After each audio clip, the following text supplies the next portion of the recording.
ওনার মানসিক অবস্থা খুবই খারাপ। ওরা কিছু কোথাও করতে পারে না, কথা কয়ও না, এর সাথে খালি ছোটাছুটি করে। মাগুরার আসিয়া, আসিয়ার বাবা মানসিকভাবে বিপর্যস্ত, অসুস্থ। মাগুরায় ধর্ষণের শিকার 8 বছরের শিশুর মৃত্যুর খবরে বাড়িতে চলছে শোকের মাতম। মৃত্যুর খবরে তার বাড়িতে ভিড় জমায় প্রতিবেশী ও আশপাশের গ্রামের মানুষ। এলাকাবাসী ও স্বজনরা ঘটনায় জড়িতদের দ্রুত দৃষ্টান্তমূলক শাস্তির দাবি জানিয়েছেন। আসিয়ার বাবার কি অবস্থা। সম্মানিত ভিউয়ার্স, আসিয়া আপনারা দেখেছেন গত কিছুদিন আগে পৃথিবীর মায়া ত্যাগ করে চলে যায়। সম্মানিত ভিউয়ার্স, হিটু শেখ, শুধুমাত্র হিটু শেখের কারণে একটি তরতাজা প্রাণ, 8 বছরের শিশু, এ অবস্থা। সম্মানিত ভিউয়ার্স, এবারে হিটু শেখের জন্যে আসিয়ার তো প্রাণ গিয়েই গেছে, এবার আসিয়ার শোকে আসিয়ার বাবার কি করুণ অবস্থা। আমি আপনাদেরকে সম্পূর্ণ ভিডিওটা দেখাবো। পাগলের মতো ঘুরছে, হয়তোবা কয়েকদিন পরে গুরুতর অসুস্থ হয়ে যেতে পারে। সম্মানিত ভিউয়ার্স, আপনারা সবাই দোয়া করবেন আসিয়ার বাবার জন্য, যাতে আল্লাহ পাক তাকে সুস্থ রাখে, তার ফ্যামিলিটাকে যাতে সুস্থ রাখে। সম্মানিত ভিউয়ার্স, আমি আপনাদেরকে বেশি কথা না বাড়িয়ে সরাসরি মূল ভিডিওতে নিয়ে যাচ্ছি। আসিয়ার বাবার সম্পূর্ণ ভিডিওটা দেখে অবশ্যই আপনাদের মূল্যবান মন্তব্য কমেন্ট বক্সে কমেন্ট করে জানাবেন। চলুন আর দেরি না করে সম্পূর্ণ ভিডিওটা দেখে আসি। ঢাকায় চিকিৎসা নিচ্ছেন এবং আগের থেকেই অসুস্থ। একটি দুর্ঘটনা ঘটে তার সঙ্গে। তার পরিবার বলছে তাকে অপহরণ করা হয়, অর্থাৎ আসিয়ার বাবাকে বেশ কিছুদিন আগে অপহরণ করা হয়।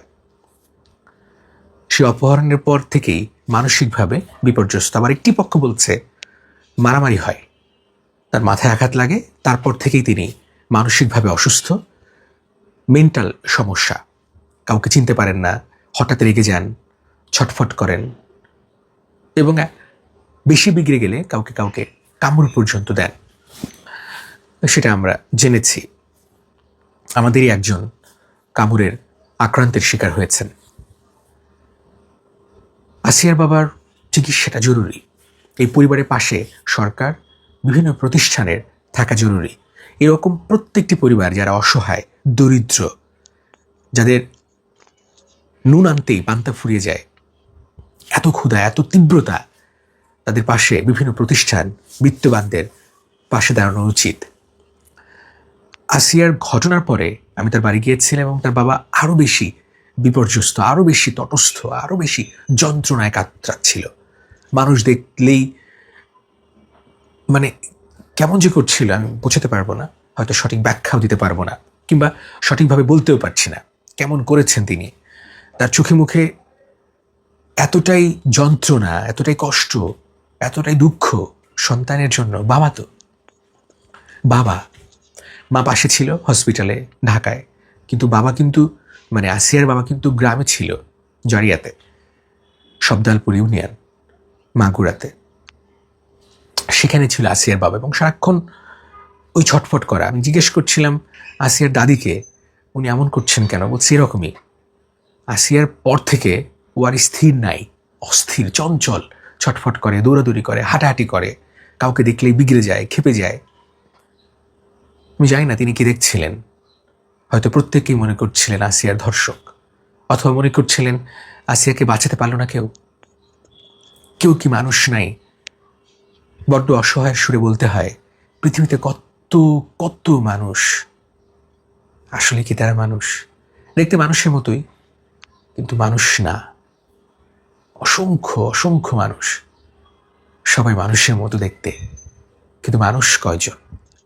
আসিয়ার বাবার জন্য সবাই দোয়া করবেন এবং আসিয়ার পরিবারের জন্য অবশ্যই পাশে থাকবেন, তাদের সাহায্য সহযোগিতায় পাশে থাকবেন। আমি খুব দুঃখ পাই, কষ্ট পাই যখন এই চিন্তা করি আসিয়ার বোন হামিদার কী হবে। অনেকে চিনে ফেলেছে, অনেকে দেখে ফেলেছে, তার বিয়ে, তার সংসার, তার জীবন কেমন কাটবে। সেটা ওই অসহায় বা নিপীড়িত পরিবারটি আসলে ভালো বোঝে। যার উপর দিয়ে যায় সে তো ভালো বুঝবে। আপনারাও বোঝার চেষ্টা করুন। আসসালামু আলাইকুম। মাগুরা ভিউয়ের পক্ষ থেকে আপনাদের সকলকে শুভেচ্ছা এবং অভিনন্দন। আমরা এই মুহূর্তে চলে আসছি আসিয়াদের বাড়িতে। আমরা আসিয়াদের বাড়ির ভেতরে ঢোকার চেষ্টা করছি, দেখবো আসিয়াদের বাড়ির ভেতরে কে কে আছে এবং আসিয়ার মায়ের সাথে কথা বলা যায় কিনা সেটার চেষ্টা করব। আমরা দেখতে পাচ্ছি আসিয়ার মা বারান্দায় বসে আছে এবং আসিয়ার ছবি মোবাইলে দেখছে আর কষ্ট পাচ্ছে। আমরা চেষ্টা করব আসিয়ার মায়ের সাথে কথা বলার। আচ্ছা আন্টি, অনেক দিন তো হয়ে গেল আসিয়ার দাফন কাফন হয়ে গেল, আপনারা কি কোনো তথ্য পাইছেন যে তাদের এরকম বিচারিক প্রক্রিয়া চলতেছে? আমরা কোনো তথ্য পাইনি পাননি? পাইনি ওরা উন্নত সেই দামা চাপা দিয়ে রাখছে, খালি পায়ে বিপদ বেরোতে বেরোতে তো 1 মাস হয়ে গেছে। তো ওরা উন্নত আমাদের কোনো তথ্য দেয়নি, ওরা কী করবে না করবে আমরা জানি না। আর আমাদের যে নির্যাতিত করেছে, দর্শন করেছে, যে বিচার চাইছে, আমি তো চাচ্ছি যে ওনাদের 1 সপ্তাহের মধ্যে বিচার হওয়া উচিত ছিল, দ্রুত বিচার হওয়া। কিন্তু সে দ্রুত বিচার এখনো হয়নি। হ্যাঁ। আমরা তোমাকে মতো আন্দোলন চালাবে না, ঠিক আছে। আর যে যত দ্রুত তাড়াতাড়ি ফাঁসির কার্যকর শেষ হয় সেটা ঠিক, দাবি জানালাম। আর এই যে আসিয়ার বাবার তো ঢাকায় চিকিৎসাধীন অবস্থায় আছে, তো এখন কি অবস্থা আছে, যে সে কি মোটামুটি ভালো আছে বা এখন উন্নতি হচ্ছে? সুস্থ হয়েছে। উন্নতি হচ্ছে, ফোনে কথা হচ্ছে? জি, ফোনে কথা হচ্ছে। আর এমনি আপনাদের পারিবারিক যে অর্থনৈতিক এটা কি স্বাভাবিক আছে, যে বাজার কেনাকাটা এগুলা, নাকি বাজার ধরেন যার যার যেরকম ইচ্ছা সে সেরকমের দিচ্ছে, সেই মানুষ খরচ বিভিন্নভাবে চলতেছে। সহযোগিতা করতেছে? যাক, এটা ভালো। এটাই আমরা চাই যে আপনাদের যে এখন একটু সমস্যা যাচ্ছে, যারা একটু ভালো অবস্থানে আছে তারা আপনাদেরকে সহযোগিতা করুক, পাশে মানুষ এসে দাঁড়াক, একটু আপনাদেরকে আর্থিকভাবে বা পারিপার্শ্বিকভাবে সহযোগিতা করুক, এটাই আমরা মূলত চাই। সহযোগিতা মেন কোনো বিষয় না। আমরা সবাই চাই যে আমাদের সহযোগিতা দ্রুত দিয়ে কি আমার কি সন্তান ফেরত দিতে পারবেন? না, 1 লাখ সেটা টাকা দিলে করলাম না, পারবেন না। সেটা আমি হচ্ছে না। সহযোগিতায় আমরা সেই চাই দ্রুত। দান করুন, আমি বাঁচতে চাই না। আমি বাঁচতে চাই যে আমার বাচ্চাটা যাতে সঠিক বিচার হয়, বিচার হয়, দ্রুত বিচার হয়। দ্রুত সঠিক বিচার দেওয়া হয়। সেইটাই এটাই সেটাই। বড়, আমার সাহায্য দরকার নেই, ঠিক আছে, ঠিক আছে, অবশ্যই সাহায্য আমরা এটা করবি সব। আমরা অবশ্যই চাই যে আসিয়ার যে মৃত্যু হলো এই মৃত্যু দ্রুত তদন্ত হোক এবং যারা এই অঘটনটি ঘটিয়েছে তাদের দ্রুত ফাঁসি হোক বা সাজা হোক। জি, ধন্যবাদ।